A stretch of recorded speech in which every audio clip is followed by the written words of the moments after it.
Yang kami hormati Ibu Kepala Sekolah SDN Impres 127 Moncongloe. Yang kami hormati para guru dan staf SDN Impres 127 Moncongloe. Yang kami hormati para panitia dan juga orang tua siswa.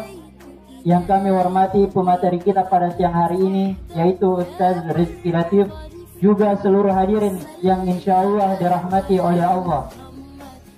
Syukur alhamdulillah, pada siang hari ini pada acara pengajian orang tua siswa SDN Impres 127 Moncongloe, Allah Subhanahu wa taala tidak henti-hentinya memberikan kita banyak sekali nikmat kesehatan, nikmat kesempatan, dan yang paling penting nikmat iman dan juga nikmat Islam. Salam dan juga salawat kita kirimkan kepada Rasulullah Muhammad SAW, manusia yang menjadi penutup para nabi, sosok manusia yang diutus sebagai rahmatan lil alamin. Bapak dan Ibu sekalian yang insya Allah dirahmati oleh Allah, insya Allah pada kesempatan kali ini izinkan kami selaku MC membacakan susunan acara. Yang pertama pembukaan, kedua pembacaan ayat suci Al-Quran dan sari tilawah, yang ketiga laporan ketua panitia, dan yang keempat penampilan sholawat, yang kelima sambutan sekaligus membuka acara oleh kepala sekolah, yang keenam pemberian materi dan juga sesi tanya jawab, yang ketujuh yang terakhir penutupan. Langsung saja kita buka acara kita kali ini dengan membaca basmalah bismillahirrahmanirrahim. Acara kedua pembacaan ayat suci Al-Quran dan sari tilawah yang insya Allah akan dibawakan oleh Bapak Aziz Dasting dan Ibu Nuraini. Kepada mereka kami persilahkan.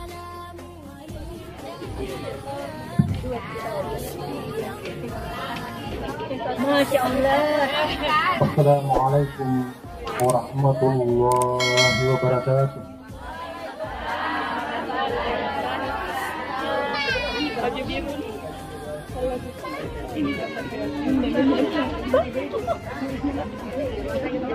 أعوذ بالله من الشيطان الرجيم.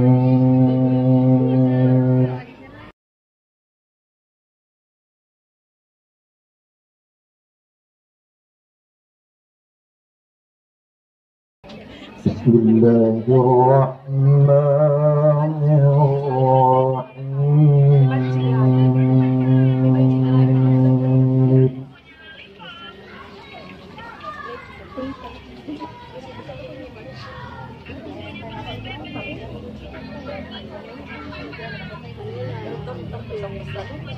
يا أيها الذين آمنوا كتب عليكم الصيام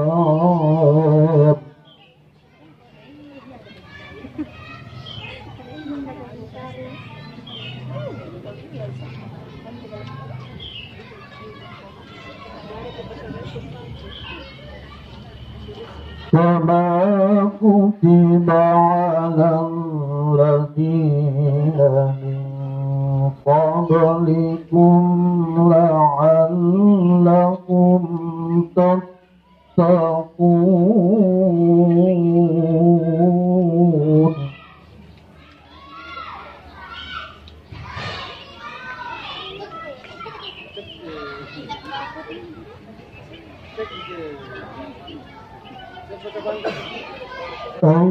أياما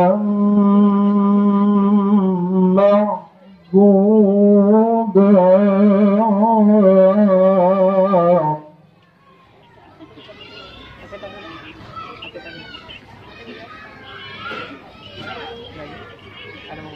فمن كان منكم مريضا أو على سفر فعدة من أيام أخر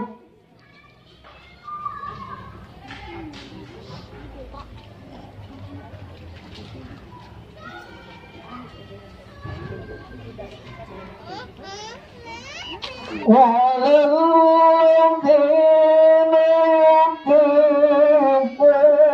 يطيقونه فدية طعام مسكين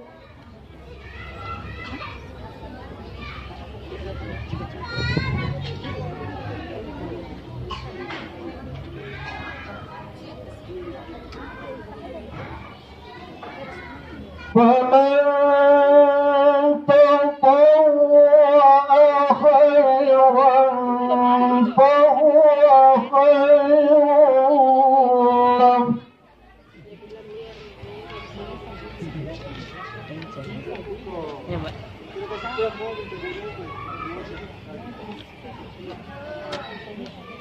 وأن تصوموا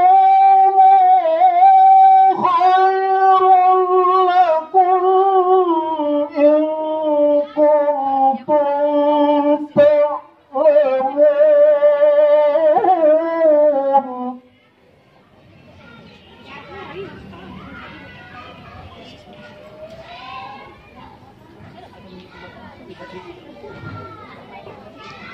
شهر رمضان الذي أنزل فيه القرآن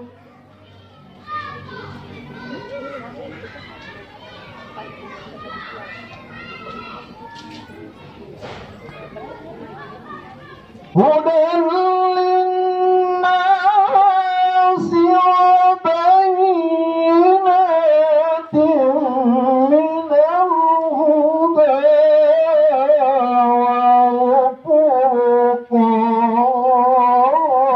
والفرقان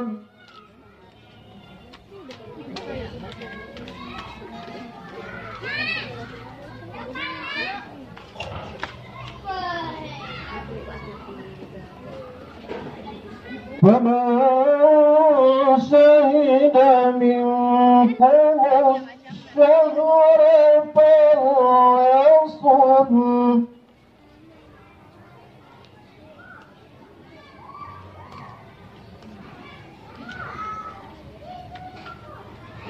ومن كان مريضا أو على سفر فعدة من أيام أخر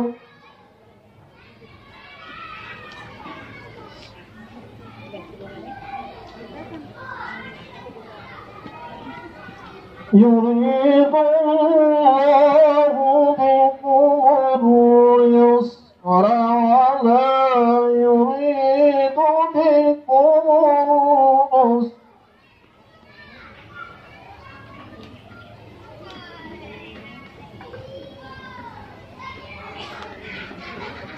ولتكملوا العدة ولتكبروا الله على ما هداكم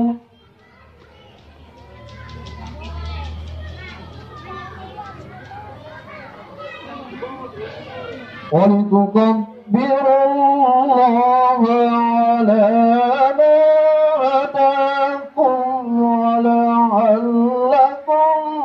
تشكرون.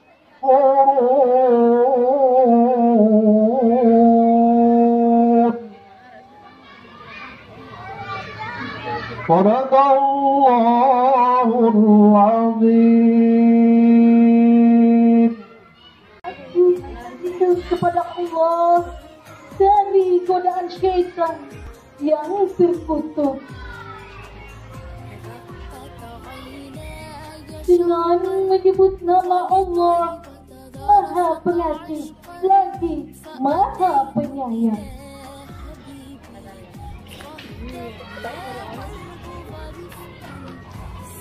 Hai orang-orang yang beriman, diwajibkan atas kamu berpuasa sebagaimana diwajibkan atas orang-orang sebelum kamu agar kamu bertakwa, yaitu dalam beberapa hari yang tertentu.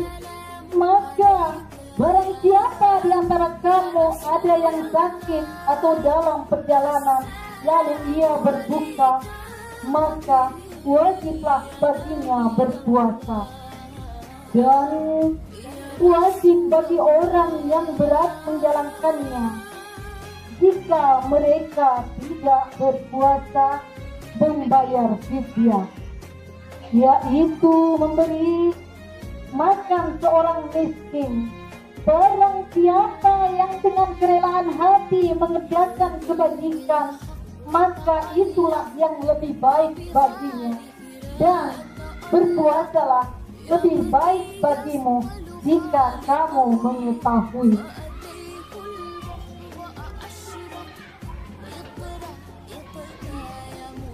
Beberapa hari yang ditentukan itu ialah bulan Ramadan, bulan yang penuh di dalamnya diturunkannya permulaan Al-Quran sebagai petunjuk bagi manusia dan penjelasan mengenai petunjuk itu dan pembeda antara hak dan yang batil. Karena itu, barang siapa di antara kamu hadir di negeri di tempat tinggalnya di bulan itu, maka hendaklah ia berpuasa pada bulan itu. Dan barang siapa sakit dalam perjalanan lalu ia berbuka, maka wajiblah baginya berpuasa sebanyak hari yang ditinggalkannya itu. Pada hari-hari yang lain, Allah menghendaki kemudahan bagimu dan tidak menghendaki kesukaran bagimu. Dan hendaklah kamu mencukupkan bilangannya, dan hendaklah kamu mengagungkan Allah atas petunjuknya. Allah berikan kepadamu supaya kamu bersyukur. Maha benar firman-Mu ya Allah, Yang Maha Agung. Wassalamualaikum warahmatullahi wabarakatuh. Itulah tadi pembacaan ayat suci Al-Quran dan sari tilawah yang dibawakan oleh Bapak Aziz Gasing dan Ibu Nuraini. Kepadanya kami ucapkan banyak terima kasih. Jazakumullahu khairan. Acara selanjutnya adalah laporan Ketua Panitia.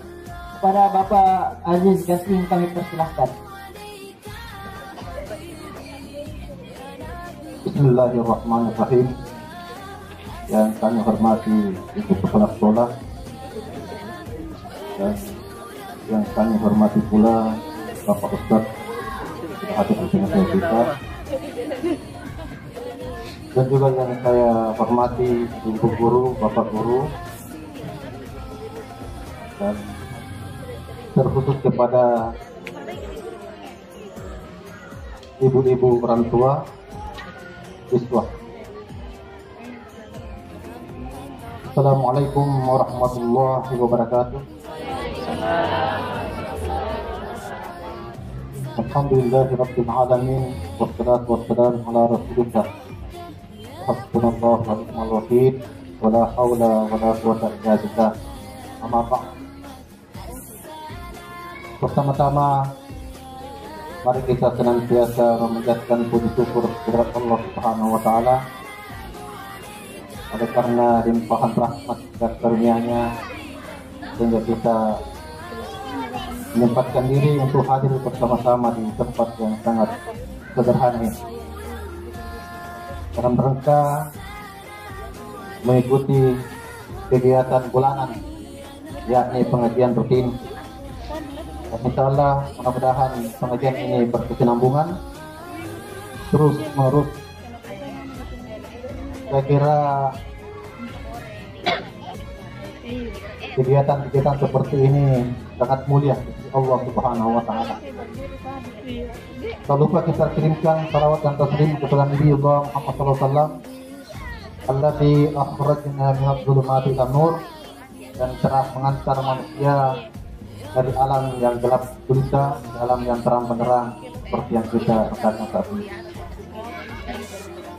Saya selaku mewakili orang tua sekaligus mewakili juga teman-teman panitia, saya kira ucapan yang paling mulia saya ucapkan pada kesempatan ini adalah jazakumullahu khairan katsira. Semoga apa yang kita laksanakan hari ini mendapat imbalan, ya, dan pahala yang besar dari Allah Subhanahu wa Ta'ala.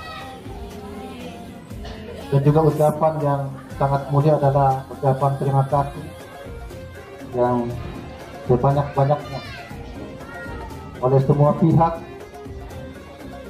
sampai terselenggaranya kegiatan kita pada hari ini. Mudah-mudahan sumbangsi daripada bapak-bapak, ibu-ibu dapat dibalas oleh Allah Subhanahu wa Ta'ala balasan yang mulia. Saya kira ini mungkin yang sempat saya sampaikan. Mudah-mudahan ada manfaatnya. Allahu wa iyyakum ajma'in. Wassalamualaikum warahmatullahi wabarakatuh.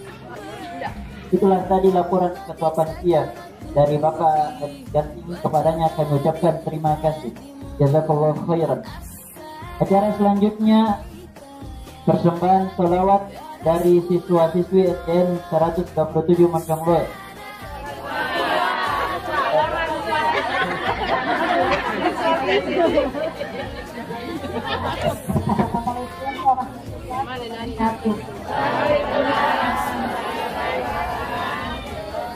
Fleksibel belanjanya dari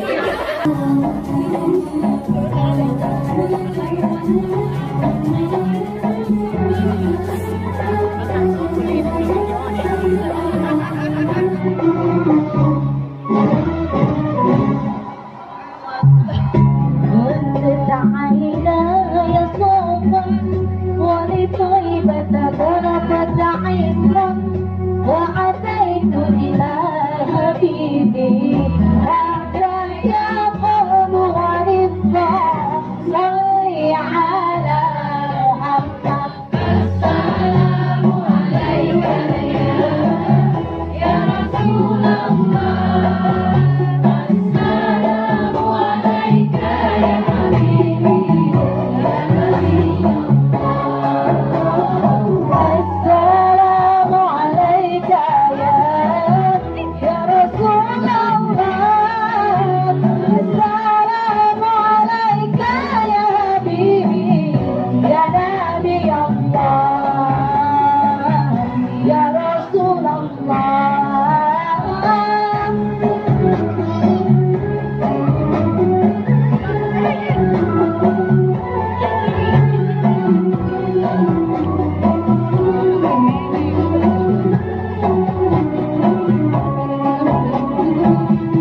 warahmatullahi wabarakatuh.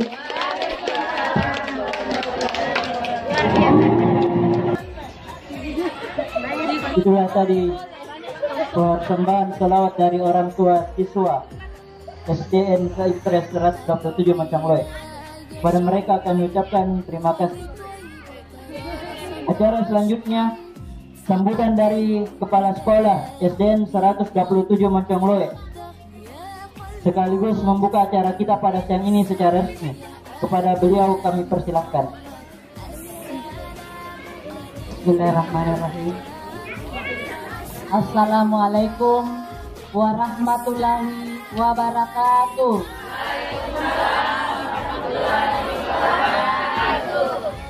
Yang saya hormati Adinda Pak Ustadz kita hari ini, Ustadz Rizky Latif. Yang saya hormati Bapak dan Ibu guru yang sempat hadir, serta Bapak dan Ibu orang tua siswa yang saya banggakan. Alhamdulillahirabbil alamin. Satu-satunya kalimat yang bisa menuangkan rasa syukur kita pada sore hari ini, pada siang hari ini, syukur atas segala nikmat yang Allah berikan kepada kita, terutama nikmat kesehatan, sehingga pada siang hari ini kembali kita dipertemukan dalam rangkaian rutinitas kegiatan kita setiap bulannya. Salam dan salawat senantiasa kita kirimkan pada junjungan kita Nabi besar Muhammad Sallallahu Alaihi Wasallam. Bapak dan Ibu yang saya hormati, sebagaimana biasanya mengawali sambutan saya, pertama-tama saya mengucapkan terima kasih dan penghargaan yang setinggi-tingginya kepada panitia, kepada pelaksana kegiatan kita hari ini, yaitu kelas 4C dan kelas 5C. Kegiatan ini tentu saja tidak bisa terselenggara tanpa usaha dan kerja keras panitia. Tim yang kompak tadi, yang penampilan tadi dari ibu-ibu, saya tadi mengira betul siswa yang tampil. Jadi saya kepiling mana siswa, ternyata orang tua siswa.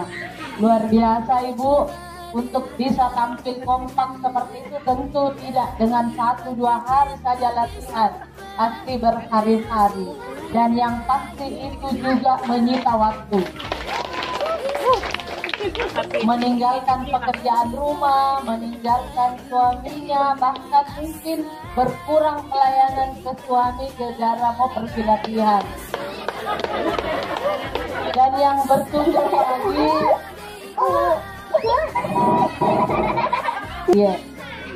dan yang paling membanggakan lagi, sepasang kekasih tampil di depan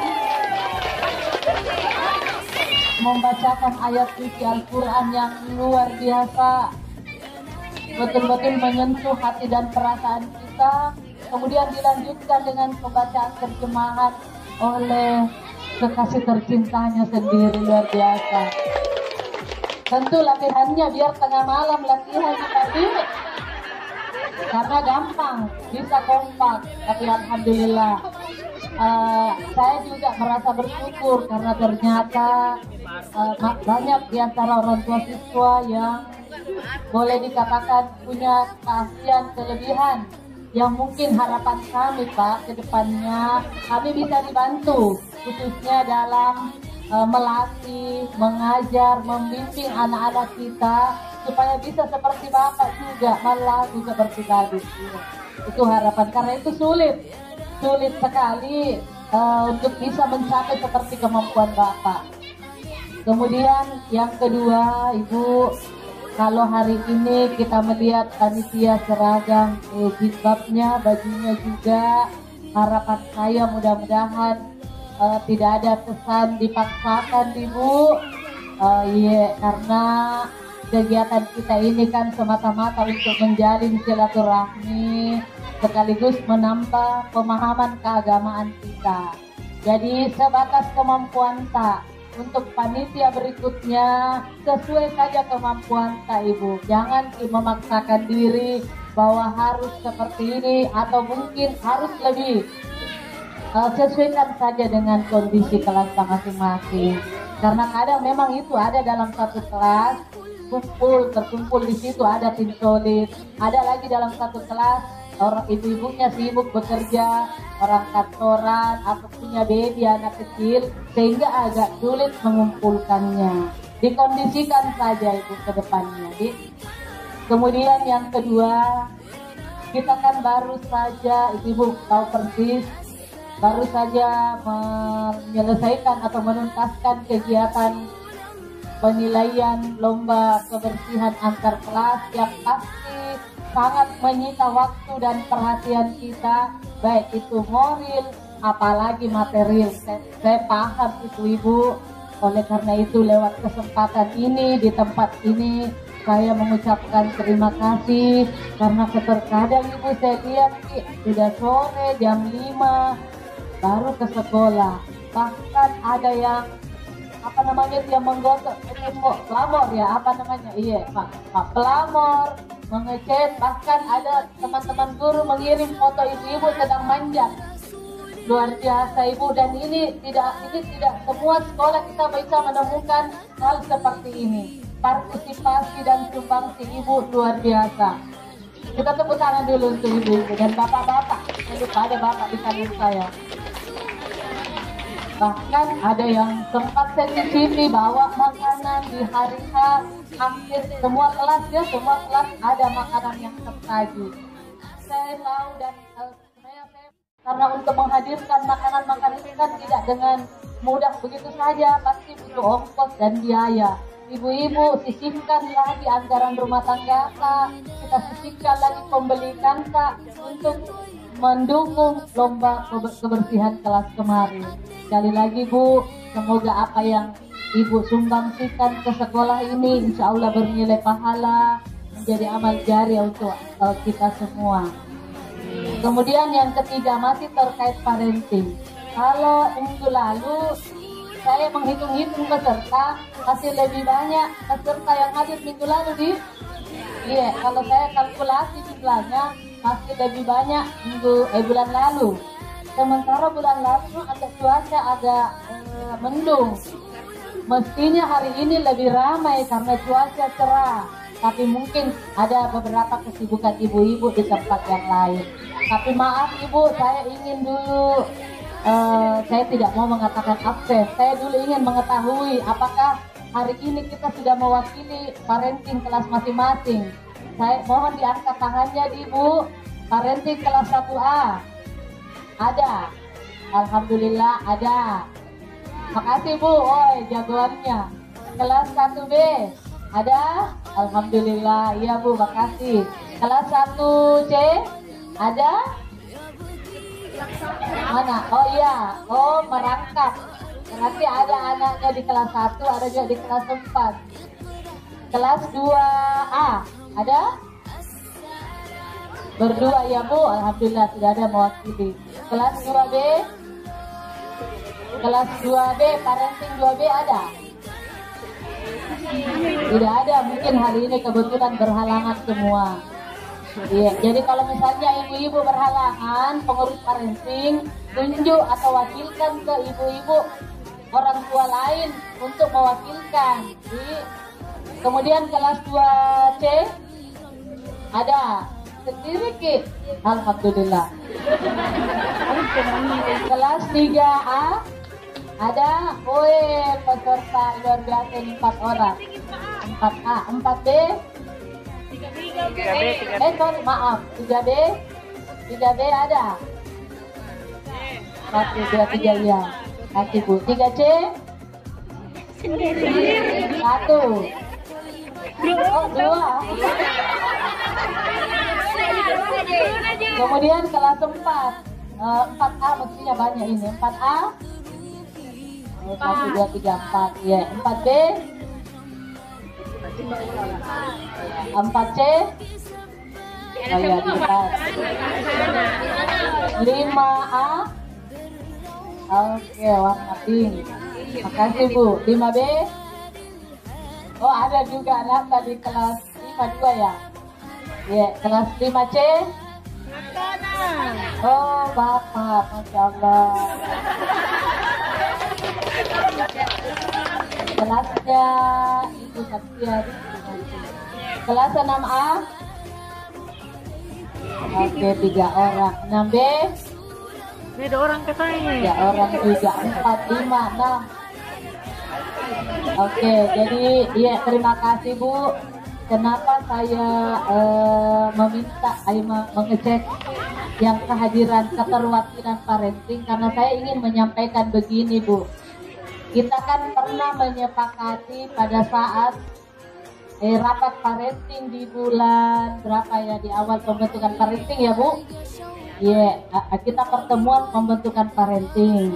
Kemudian di situ masing-masing parenting kelas menentukan besarnya sumbangan setiap orang tua siswa di.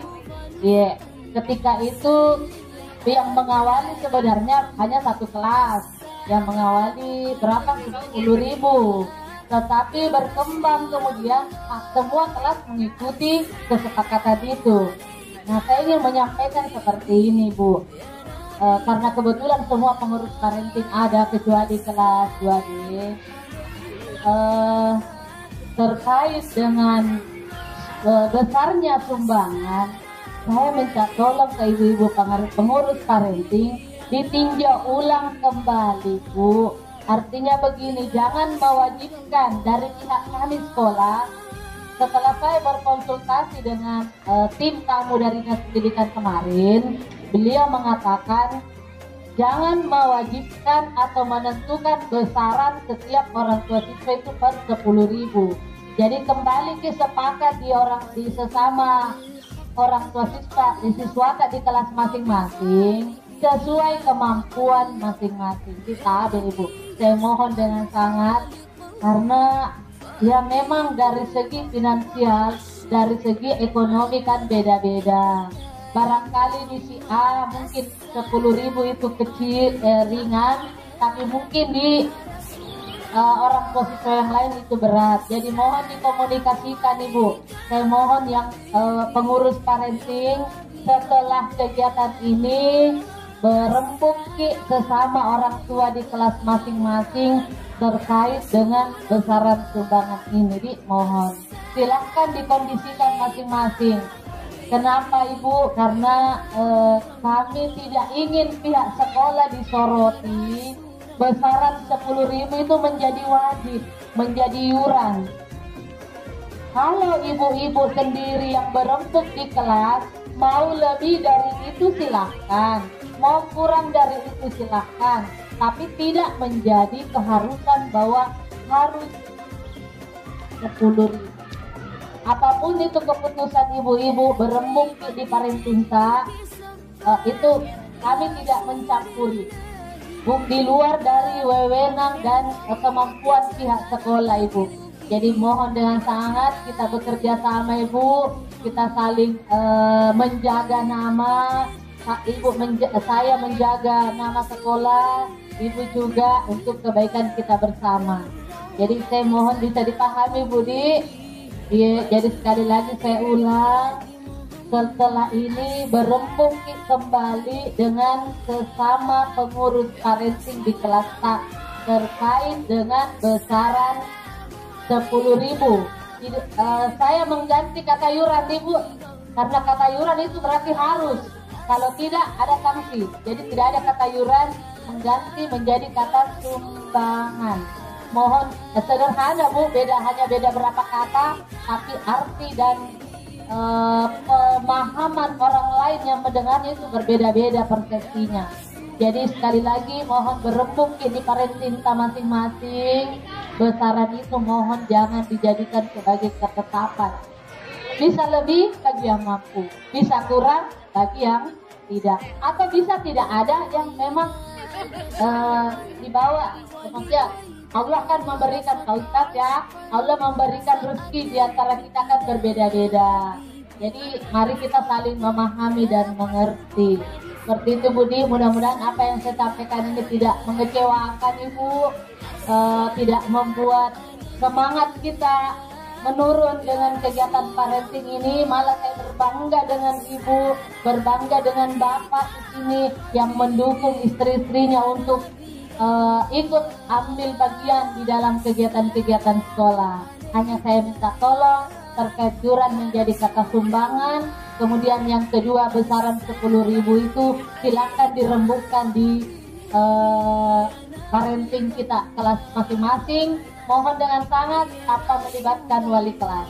Jadi, karena kan ibu-ibu yang berembuk, ibu-ibu yang menentukan, wali kelas hanya membantu menginformasikan jika ingin diinformasikan.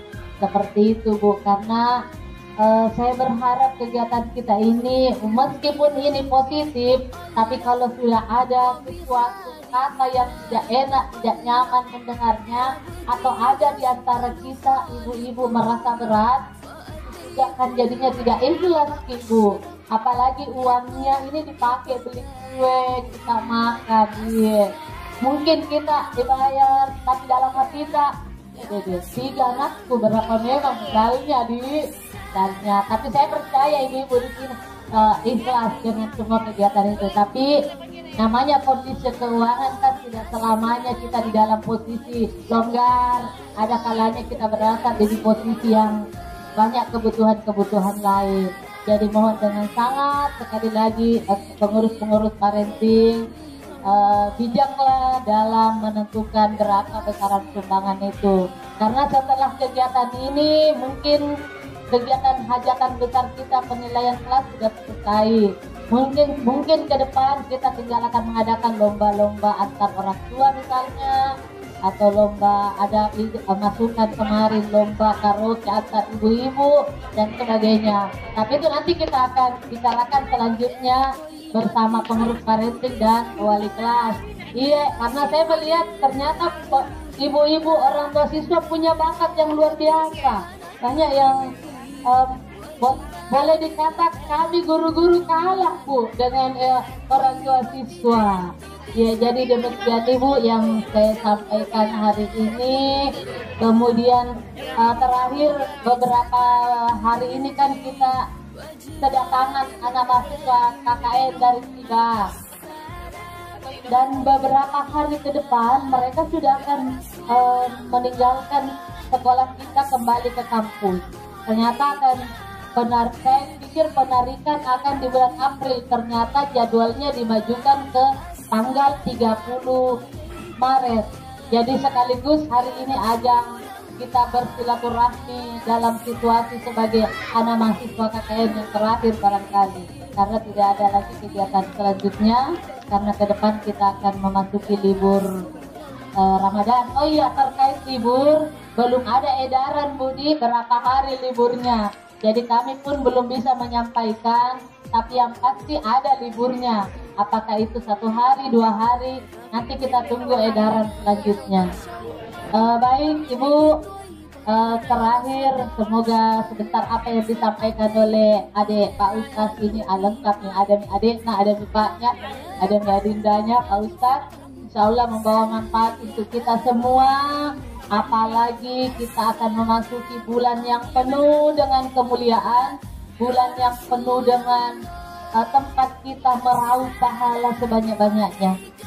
Sekali lagi terima kasih kepada Bapak dan Ibu. Billahi taufiq wal hidayah. Wassalamualaikum warahmatullahi wabarakatuh. Itulah tadi sambutan dari Ibu Kepala Sekolah kita, Ibu Arni. Padanya kami ucapkan banyak terima kasih. Acara selanjutnya, pembawaan materi oleh Ustaz Rizky Latif. Kepadanya kami persilahkan. Assalamualaikum warahmatullahi wabarakatuh. Innal hamdalillah wassalatu wassalamu ala Rasulillah wa ala alihi wa ashabihi wa sallam. Amma ba'du. Rabbi shrah li sadri wa yassir li amri wahlul 'uqdatam min lisani yafqahu qawli. Allahumma nas'aluka 'ilman nafi'an wa rizqan thayyiban wa 'amalan mutaqabbala.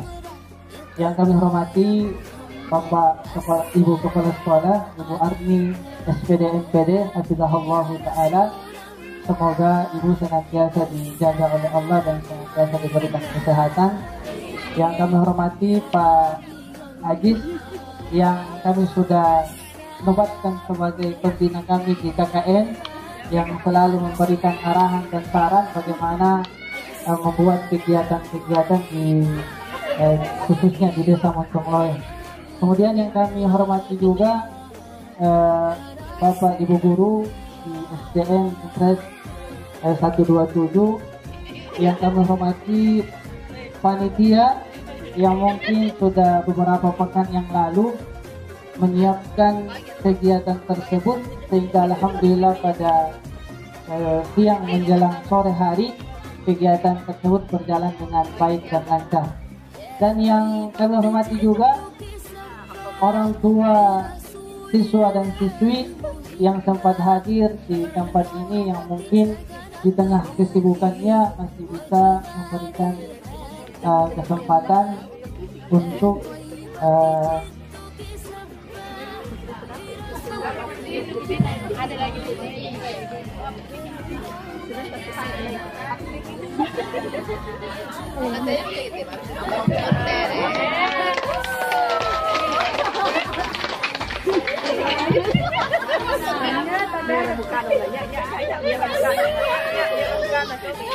ya satu materi itu apa?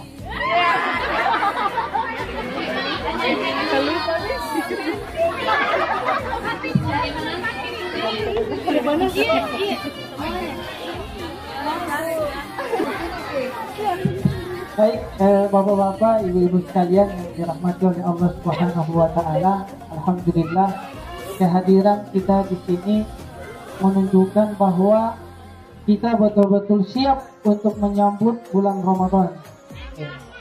Karena temanya juga sudah luar biasa, yang kolaborasi antara panitia dan pemateri, yaitu bekal menggapai kemuliaan di bulan Ramadan. Salah satu bekal bapak ibu sekalian adalah dengan hadir di pengajian kali ini.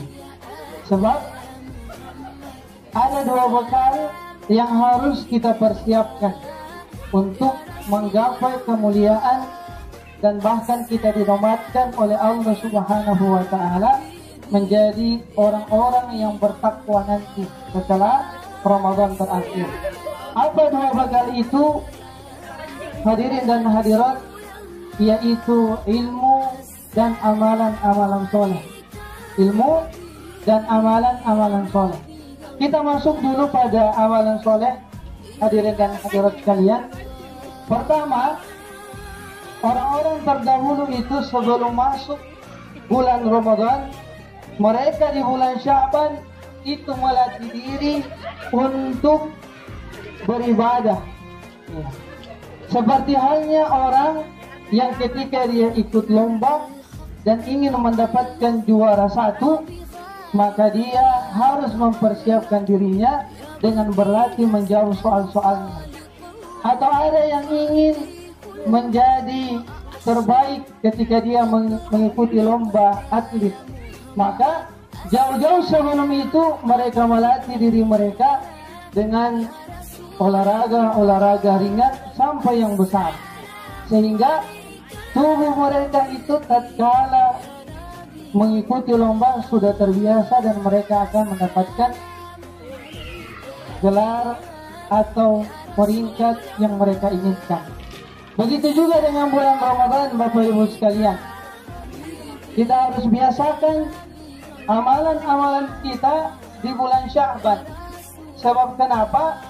Banyak orang atau sebagian manusia tatkala datang bulan Ramadan itu dihabiskan dengan hal yang sia-sia. Misalkan tidur atau banyak berceramah, bercerita dengan hal-hal yang tidak bermanfaat. Karena dia tidak terbiasa sebelumnya, yaitu di bulan Sya'ban. Padahal di bulan Sya'ban, kata para ulama, ini Syahrul Qurra, bulannya orang-orang yang senantiasa membaca Al-Quran.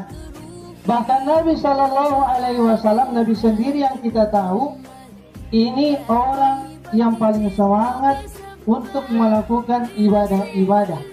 Tapi beliau sendiri masih menyempatkan untuk melatih dirinya di bulan Sya'ban. Ya, apa latihan-latihan tersebut adalah misalnya beliau senantiasa berpuasa di bulan Sya'ban. Puasa beliau di hari-hari yang lain atau di bulan-bulan yang lain itu lebih banyak di bulan Sya'ban. Hampir 1 bulan penuh beliau berpuasa. Begitu juga dengan sholat malamnya, beliau latih dari bulan Sya'ban tersebut. Begitu juga dengan bacaan-bacaan Al-Quran, sehingga nanti tatkala bulan Ramadan tiba, maka siangnya itu diisi dengan lantunan ayat-ayat suci Al-Quran yang indah.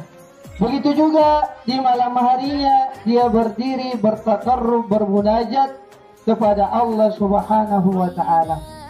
Kalau sebagian orang yang tidak melatih dirinya di bulan Sya'ban, maka siangnya itu diisi dengan bercerita atau tidur. Begitu juga di malam harinya diisi dengan tidur dan bercerita, karena dia tidak terbiasa.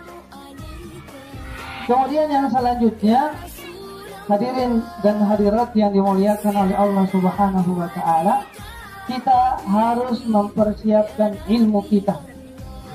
Harus mempersiapkan ilmu kita untuk menyambut bulan Ramadan. Di antaranya kita harus tahu apa syarat-syarat orang yang wajib berpuasa. Jadi kalau syarat-syarat ini tidak dipenuhi, maka dia tidak wajib untuk berpuasa. Apa syarat yang pertama itu, Bapak Ibu sekalian, adalah beragama Islam. Jadi orang yang tidak beragama Islam, tatkala dia berpuasa, puasanya itu tidak sah dan tidak diberikan pahala oleh Allah Subhanahu wa Ta'ala. Kemudian syarat yang kedua adalah dia berakal. Jadi orang yang tidak berakal, orang gila atau orang kewarasannya terganggu, maka dia tidak wajib untuk berpuasa. Dan dia tidak dihukumi atas dosa tatkala dia meninggalkan puasa. Kemudian yang ketiga adalah yang sudah balik. Maksudnya balik, dia sudah mencapai umur untuk diwajibkannya berpuasa. Ciri-ciri balik mungkin Bapak Ibu sekalian sudah tahu. Di antaranya kalau yang laki-laki itu dia sudah pernah mimpi basah. Yang kedua, dia sudah tumbuhnya rambut di sekitaran tubuhnya. Kemudian yang perempuan pun begitu, dan dia sudah mendapatkan haid.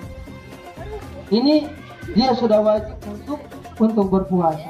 Lalu bagaimana yang belum balik? Maka dia dianjurkan untuk berpuasa. Dilatih anak-anak kita untuk berpuasa. Sebab kalau dia sudah balik, dia sudah terbiasa untuk berpuasa. Dia tidak kaget lagi untuk berpuasa. Tapi Bapak Ibu sekalian, kalau kita sudah lihat anak-anak kita itu sudah pucat, maka segerakan dia untuk berbuka. Maka kami punya saran kepada Bapak dan Ibu-ibu yang memiliki anak yang belum balik, kita punya 3 proses. Proses pertama itu kita arahkan anak-anak kita untuk berbuka 3 kali. Ya. Misalkan dia berbuka di jam 9, kemudian dia lanjutkan dan dia berbuka di jam 2, kemudian dia lanjutkan dan dia berbuka di waktu maghrib. Ini mungkin 10 hari pertama. Kemudian 10 hari kedua sudah kita tingkatkan lagi, dia berbuka 2 kali. Jadi dia sahur sebelum subuh, kemudian dia berbuka di siang hari, kemudian dia lanjutkan puasanya, dan kemudian dia berbuka di waktu maghrib. Ini 10 hari kedua. Kemudian kalau sudah 10 hari ketiga, kita coba-coba sampai jam 2 dia berbuka, atau jam 3 dia berbuka, atau jam 6 ketika waktu maghrib sudah datang. Ya, ini di 10 hari terakhir di hari ketiga, 10 hari terakhir. Ini salah satu cara untuk melatih anak-anak kita untuk berpuasa. Kemudian yang selanjutnya, dia mampu tidak dalam keadaan sakit. Jadi kalau orang sakit, dia tidak diwajibkan untuk berpuasa. Jangan memaksakan diri untuk berpuasa kalau dalam keadaan sakit. Sebab kenapa? Kata Allah Subhanahu wa taala, "Wala tuhliku bi aydikum ila tahlukah." Dan janganlah kalian mencelakai diri kalian atau membinasakan diri kalian ke dalam jurang kebinasaan. Di dalam Quran surah Al-Baqarah Allah katakan. Pernah terjadi Bapak Ibu sekalian, di zaman Rasulullah Shallallahu Alaihi Wasallam ada prajurit Nabi Shallallahu Alaihi Wasallam, para tentara Nabi pada saat itu berperang. Kemudian di antara mereka ada yang terluka kepalanya, ya, terbelah kepalanya, dan akhirnya mereka pun istirahat. Setelah istirahat, ternyata yang luka kepalanya ini dia junub atau ihtilam, dia mimpi basah. Di subuh harinya dia bertanya kepada sahabatnya yang satu, apakah saya harus mandi atau tayamum saja? Maka sahabat itu mengatakan, engkau wajib mandi karena engkau mimpi basah. Setelah dia mandi, qadarullah, Allah berkehendak lain, ternyata dia meninggal. Akhirnya berita ini sampai kepada Nabi Muhammad Sallallahu Alaihi Wasallam, dan pada saat itu Nabi Sallallahu Alaihi Wasallam langsung merah wajahnya dan mengatakan, engkau mengeluarkan fatwa yang membuat orang lain binasa. Begitulah kita, kalau kita dalam keadaan sakit, jangan paksakan diri kita untuk berpuasa. Kita ada keringanan, sebagaimana firman Allah Subhanahu wa taala yang dibacakan oleh Pak Aziz tadi, "Wa man kana maridan aw 'ala safarin fa'iddatuhum min ayyamin ukhra." Siapa yang sakit atau yang melakukan perjalanan, maka dia bisa mengganti puasanya di hari-hari yang lain. Jadi kalau sakit, Bapak Ibu sekalian, kita tidak diwajibkan untuk berpuasa. Diberikan kita keringanan untuk berbuka. Kemudian yang selanjutnya yang tidak diwajibkan atau syarat wajib selanjutnya adalah bermukim. Dia tinggal di tempat tinggalnya. Maksudnya tidak dalam melakukan perjalanan jauh. Jadi kalau misalkan dari sini dia ke Bulukumba, itu sudah termasuk safar. Ya. Jadi dia tidak diwajibkan untuk berpuasa. Ya, tidak diwajibkan dia untuk berpuasa. Atau dari sini ke ke Bulukumba atau tempat-tempat yang jauh dari Bulukumba, itu dia tidak diwajibkan untuk berpuasa dianjurkan dia untuk berbuka pada saat itu. Tapi kalau kita rasa bahwa diri kita tidak membahayakan ketika melakukan perjalanan, misalkan dari sini kita mau ke Jakarta, ternyata kita mau ke Jakarta naik pesawat, ya, yang hanya membutuhkan 1 atau 2 jam saja. Kemudian di dalam pesawat kita mendapatkan jamuan makanan. Kalau yang naik Garuda ada juga layan, tapi itu membayar. Atau di pesawat juga kita mendapatkan AC. Ini tidak membahayakan, tidak memberikan keburukan kepada kita. Maka kita ada 2 pilihan, entah itu dia berbuka atau dia melanjutkan puasanya. Tapi yang paling dianjurkan adalah dia berbuka untuk melaksanakan sunnah Rasulullah Sallallahu Alaihi Wasallam. Ya. Tapi kalau dia mau lanjutkan puasanya, tidak mengapa, ya, tidak mengapa, karena dia berpikir nanti setelah Ramadan tidak ada waktu lagi untuk mengganti puasanya. Nah, ini Bapak Ibu sekalian yang dirahmati oleh Allah Subhanahu wa taala, syarat yang wajib ada pada orang yang diwajibkan untuk berpuasa. Kalau satu di antara syarat-syarat tersebut tidak dimiliki oleh seorang hamba atau manusia, maka dia tidak wajib untuk berpuasa. Begitu juga yang terakhir, syarat yang ke-6 adalah bersih dari haid dan nifas. Jadi orang haid dan nifas itu diharamkan oleh Allah Subhanahu wa taala untuk berpuasa. Kalau dia memaksakan diri untuk berpuasa, maka pahalanya tidak diterima oleh Allah dan puasanya tidak sah. Ini jamaah sekalian, kita sudah tahu tentang syarat-syaratnya. Kemudian kita harus tahu pengertian dari Ramadan itu. Ya, apa pengertian dari Ramadan itu? Berasal dari kata ar-ramdhah. Apa artinya? Itu panas yang menyengat. Kemudian ada juga yang lain, al-irmad, artinya membakar. Maksudnya apa? Dia membakar semua dosa-dosa yang telah berlalu dengan amalan-amalan soleh yang kita lakukan di bulan Ramadan. Makanya bulan Ramadan itu dikaruniai dengan ampunan, dengan keberkahan, dengan penuh banyak kebaikan di dalamnya. Ini. Kemudian kita masuk pada hukum berpuasa di bulan Ramadan ini wajib.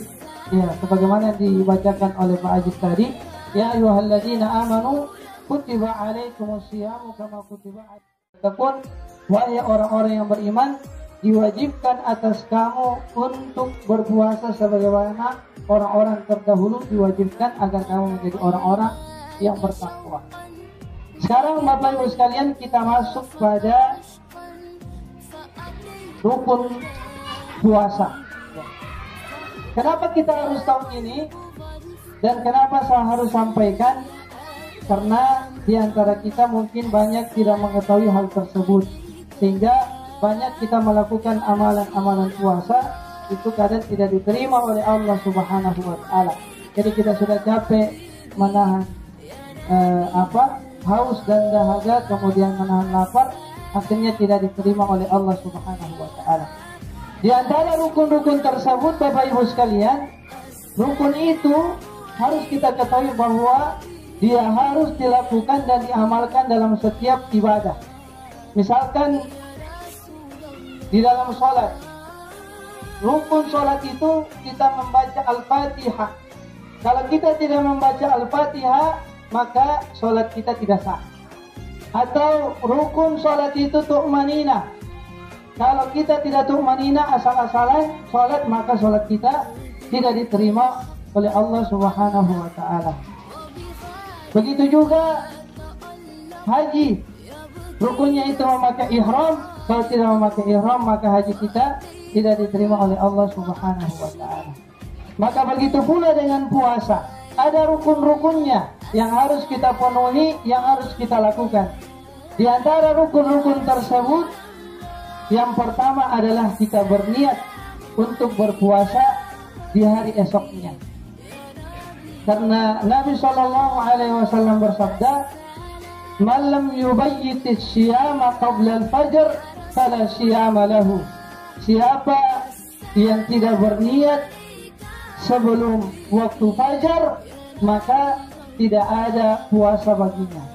Jadi kalau kita tertidur setelah sholat tarawih dan akhirnya kita bangun sudah azan subuh, kalau kita puasa itu sudah tidak diterima oleh Allah Subhanahu wa taala. Maka niat menjadi rukun dalam puasa. Jadi ada cara kita untuk berniat. Itu kita niat setelah sholat isya atau setelah sholat tarawih, kita niat dalam hati atau bisa juga kita ucapkan dengan niat yang Bapak Ibu sekalian sudah hafal untuk puasa esok harinya. Atau bisa juga sebelum kita tidur kita berniat. Atau bisa juga paling minimal sebelum azan subuh itu dikumandangkan kita sudah berniat. Ada dua cara yang diajarkan oleh para ulama. Yang pertama kita berniat setiap harinya di setiap malam untuk berpuasa keesokan harinya. Ada juga ulama yang berpendapat dia bisa berniat dalam satu hari, misalkan besoknya atau hari ini atau besoknya puasa, dia niat di malam hari untuk puasa sebulan penuh, ini juga bisa. Karena kadang-kadang orang itu lupa untuk niat di malam hari, jadi dia bisa berniat di malam pertama bulan puasa untuk dia puasa 30 hari berturut-turut. Tapi yang lebih afdal, karena kita kan mau cari yang lebih afdal dan yang lebih baik, itu berniat di setiap malam. Ya, ini perhatikan Bapak Ibu sekalian, karena ini rukun dari puasa. Kalau kita tidak berniat, puasa kita tidak diterima oleh Allah Subhanahu wa taala. Kemudian rukun yang kedua adalah imsak. Iya. Apa itu imsak? Dia menahan dari segala bentuk-bentuk yang membatalkan puasa. Seperti makan, minum, kemudian berhubungan suami istri, dan hal-hal yang lain. Dia berbohong.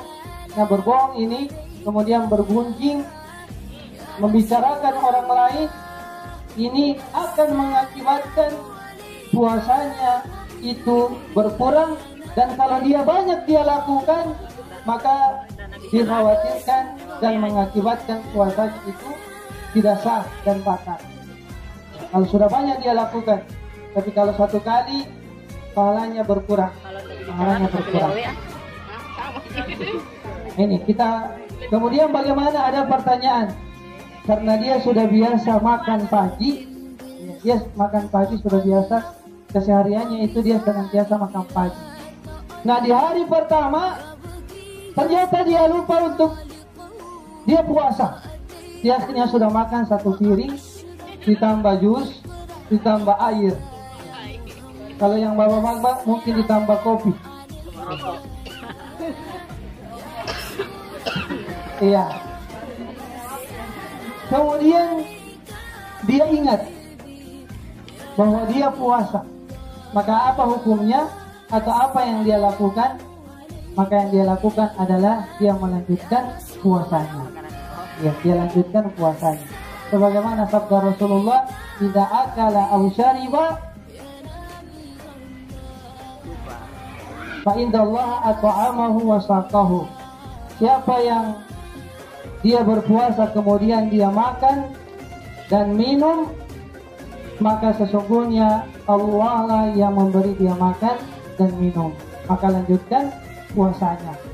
Nah, bagaimana kalau dia sudah kepedisan? Iya. Dia sudah makan lombok. Iya. Tiba-tiba dia ingat. Apa yang dia lakukan, Bapak Ibu sekalian? Adalah dia tidak bisa minum. Iya. Tidak bisa minum. Yang dia lakukan hanya cukup untuk berkumur-kumur menghilangkan rasa pedisnya. Tapi tidak juga berkumur-kumur dengan teh atau jus. Sudah batal. Iya. Sudah batal. Nah ini. Jadi kalau dia sudah kepedisan, maka cukup dia berkumur-kumur untuk menghilangkan rasa pedisnya itu. Jadi kalau dia berkumur-kumur 1 gelas, keluarkan juga 1 gelas, bukan setengah gelas. Ya kalau keluar setengah gelas berarti puasanya sudah batal. Ya. Kemudian kalau dia dia ingat pada saat ada makanan di dalam mulutnya.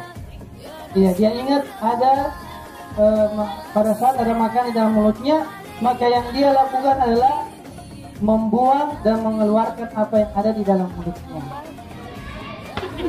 Membuang apa yang ada di dalam mulutnya, kemudian dia berkumur-kumur dan melanjutkan puasanya. Makanya Pak, kalau kita lihat ada orang yang sementara makan, kemudian dia dalam kepedisan, jangan dulu diingatkan, biarkan dulu dia minum air, kemudian itu diingatkan. Ya, kadang-kadang ada orang yang mau kerjai temannya, dia ingatkan ketika dia sudah kepedisan. Kalau dia sudah ingat, maka dia harus tidak bisa minum air. Dia berkumur-kumur dan lanjutkan puasanya. Bagaimana kalau dia sudah makan 2 piring atau dia sudah habiskan ini, kemudian dia ingat, maka tetap lanjutkan puasanya. Karena itu nikmat dari Allah Subhanahu wa taala, tapi kita juga tidak bisa pura-pura lupa. Karena Allah Subhanahu yang mengetahui apa yang ada di dalam hati kita. Kemudian jamaah sekalian, yang ketiga, rukun yang ketiga adalah dia menyempurnakan puasanya sampai summa atimul ilal lail, summa atimus siyama ilal lail. Dan dia menyempurnakan puasanya itu sampai waktu maghrib datang. Karena ada biasanya orang yang berpemahaman bahwa dia berbuka di siang hari kemudian dia lanjutkan, atau ada juga yang berpemahaman di daerah lain itu Pak, Bapak Ibu sekalian, dia hanya 3 hari saja berpuasa, kemudian di hari ketiga dia berbuka dengan telur. Jadi 3 hari ditambah telur, jadi dia hitung sudah 30 hari. Ini salah. Ya, dia tidak mencapai rukun dari puasa tersebut. Dia harus sampai waktu maghrib kemudian dia berbuka. Ini Bapak Ibu sekalian, kita sudah ketahui pengertiannya, hukumnya bagaimana, kemudian rukun-rukunnya, kemudian syarat-syaratnya juga kita sudah tahu. Sekarang kita masuk pada sunnah-sunnah puasa. Ya. Apa itu sunnah-sunnah puasa? Yang pertama adalah kita disunnahkan untuk sahur. Ya. Jadi bagaimana orang yang tidak sahur?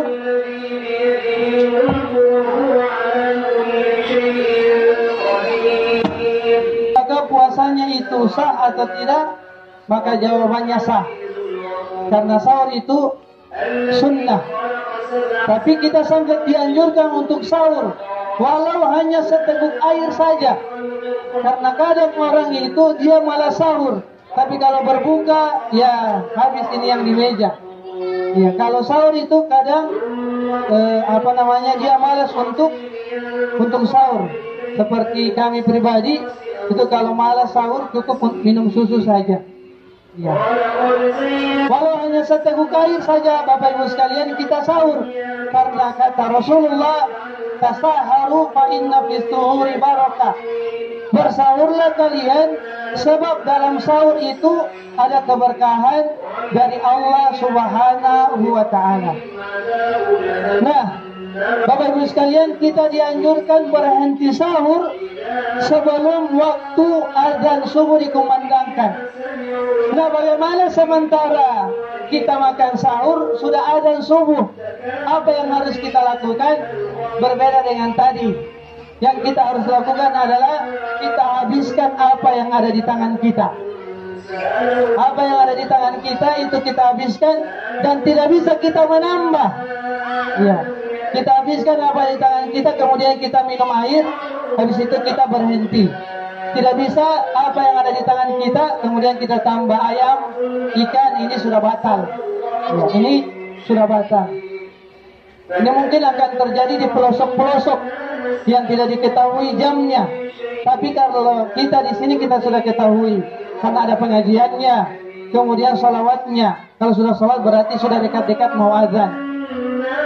Jadi yang paling afdal itu Bapak Ibu sekalian adalah kita berhenti sahur itu sebelum azan subuh dikumandangkan. Dan kalaupun terjadi kita makan sahur ternyata sudah azan, maka yang kita lakukan, kita habiskan apa yang ada di tangan kita, kemudian ditambah dengan seteguk air. Setelah itu kita lanjutkan puasa kita. Kemudian kita dianjurkan untuk mengakhirkan sahur kita 20 menit atau 30 menit sebelum azan subuh dikumandangkan. Pertanyaannya, bagaimana orang sahur di jam 1, sahur di jam 2, sahur di jam 3, maka ini sudah dikatakan sahur. Tapi yang sangat dianjurkan adalah mengakhirkan sahur. Yang mengakhirkan sahur 20 menit atau 30 menit sebelum azan subuh dikumandangkan. Ini sunnah Rasulullah. Kemudian yang selanjutnya adalah sunnah yang selanjutnya, tatkala kita berbuka puasa, kita disunnahkan untuk menyegerakan buka puasa, bersegera untuk berbuka puasa. Kalau sudah azan langsung minum air, kita batalkan puasa kita. Kita batalkan puasa kita. Kata Rasulullah, la yazalun nasu bi khairin idza ajjalahul fitr. Manusia itu akan senantiasa dalam kebaikan dan kebajikan jika dia menyegerakan mempercepat buka puasa. Jadi logika terbaliknya, orang yang memperlambat mengakhirkan buka puasa, dia tidak dalam kebaikan dari Allah Subhanahu wa taala. Sunnah yang kedua, yang selanjutnya adalah kita dianjurkan memperbanyak doa waktu menjelang buka puasa. Ya, karena pada saat itu doa-doa kita sangat mustajab dan akan cepat dikabulkan oleh Allah Subhanahu wa taala. Nah, ini Bapak Ibu sekalian, sebenarnya masih banyak yang ingin kami sampaikan. Cuma kami ada pertanyaan mungkin.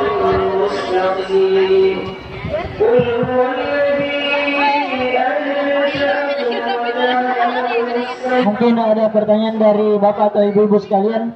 Kami buka pertanyaan, 2 pertanyaan. Ada pertanyaan dari Ibu-ibu sekalian?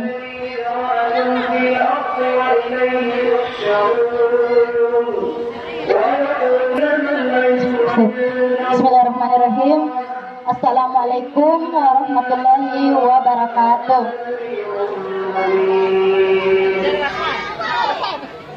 Yang ingin saya tanyakan Ustaz, bagaimana hukumnya seorang istri yang yang membuat suami tidak berpuasa? Dalam artian bukan yang itu, maksudnya kan suami saya bekerja, tapi bukan hubungan itu. Maksudnya suami saya bekerja sebagai seorang buruh bangunan, pekerja yang penuh terik matahari. Di satu sisi suamiku terkadang berpuasa, dia tahan dalam maksudnya dia bekerja sambil berpuasa. Tapi beberapa hari kemudian dia sudah tidak bisa tahu untuk berpuasa. Tapi di satu sisi dia memikirkan saya dan anak saya. Bagaimana kalau saya tidak bekerja? Jadi yang saya tanyakan, apakah saya berdosa karena menyebabkan suami saya tidak berpuasa? Ya, sekian dan terima kasih. Assalamualaikum warahmatullahi wabarakatuh. Masih ada pertanyaan lain? 1 pertanyaan. Jawab dulu, Dik.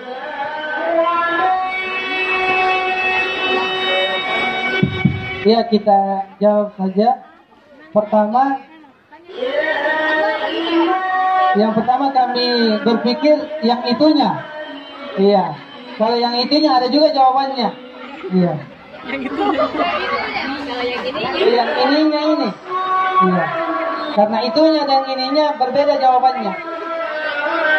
Pertama, tidak ada tawar-menawar berkaitan dengan puasa. Maka pertama dia suami tersebut Dan sebelum itu kami sarankan tatkala memberikan pertanyaan itu bagusnya pakai orang ketiga. Iya, bagusnya pakai orang ketiga.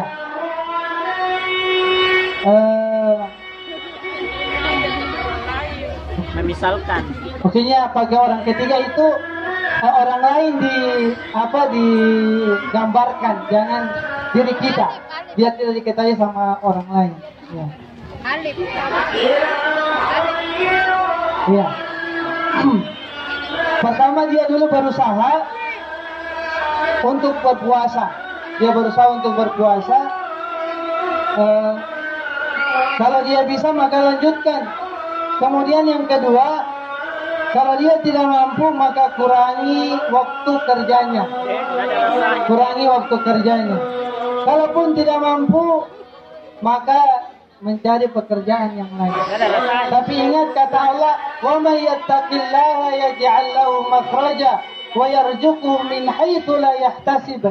Kata Allah Subhanahu wa taala, siapa yang bertakwa kepada Allah Subhanahu wa taala, maka Allah akan berikan dia jalan keluar dan Allah akan berikan rizki dari arah yang tidak disangka-sangka.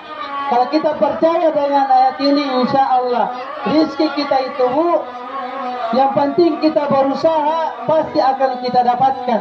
Seperti halnya seorang burung yang pergi di pagi harinya dalam keadaan kosong perutnya, kemudian dia pulang sore hari ternyata dalam keadaan kenyang dan mampu memberikan makanan kepada anak-anaknya. Ini burung, Bu, hewan. Bagaimana lagi dengan manusia yang mau betul-betul bersungguh-sungguh meningkatkan ketakwaan kepada Allah Subhanahu wa taala. Jadi itu ada tiga. Pertama dia berusaha, kalaupun tidak bisa dia mengurangi waktu kerjanya, kalaupun tidak bisa maka dia mencari pekerjaan yang lain. Ya. Begitu, Bu, saran dari kami, karena kalau dia sakit bisa tidak berpuasa. Kalau mengenai pekerjaan, kalau begitu alasan kita berarti saya mau bekerja saja karena mau sholat. Karena alasan kami sholat untuk memenuhi kebutuhan keluarga. Kalau itu kita gunakan maka bisa kita gunakan di ibadah-ibadah yang lain. Ya. Untuk yang itunya maka jawabannya dia batal, kemudian mendapatkan dosa dan dia harus membayar kafarat. Ya. Jadi kalau dia berhubungan di siang hari maka ini dapat membatalkan puasa dan dia harus membayar kafaratnya. Kafaratnya apa? Dia harus memerdekakan atau membebaskan budak. Kalau dia tidak mampu, dia harus berpuasa 2 bulan berturut-turut. Makanya kata orang 1 bulan saja tidak mampu, apalagi kalau 2 bulan.